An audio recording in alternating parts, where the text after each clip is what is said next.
கடகராசிக்கு வந்து பயங்காட்டுவாங்க. ஆனா நான் சொல்றேன், இந்த 1 வருஷம் உங்களுக்கு நல்லா இருக்கும். அந்த பிடி தளரும். சனியின் தாக்கம் போகும். ஏன்னா குரு உங்களுக்கு சாதகமா இருக்க போறார். எப்படி சார் அது? நீங்க கணக்கு சொல்லுங்க பார்க்கலாம். கடகத்துல இருந்து 5ஆம் வீட்டுக்கு உங்களுக்கு 7ஆம் பார்வையா, 9ஆம் பார்வையா பார்ப்பாரு 7ஆம் வீட்ட. 7ஆம் வீட்ட பார்க்கிறார். 9ஆம் வீட்ட பார்க்கிறார். இப்படி குரு உங்களுக்கு பார்வை கிடைக்கும். அப்ப வேலையில மேன்மை, உடல் ஆரோக்கியம், மனக்குழப்பம், மென்டல் ஸ்ட்ரெஸ், கடன் பிரச்சனை, மனப்பிரச்சனை, தூக்கமே இல்ல சார். ஏதேதோ யோசனை சார். எனக்கே என் மேல கோவமா வருது சார்.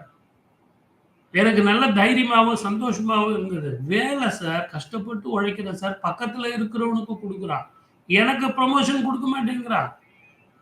நேத்து வரைக்கும் அவரு சாதகமா இருந்தாரு, மேலதிகாரி. இன்னைக்கு பார்த்தீங்கன்னா, என்ன பார்த்து கூட பேச மாட்டேங்கிறார். இப்படி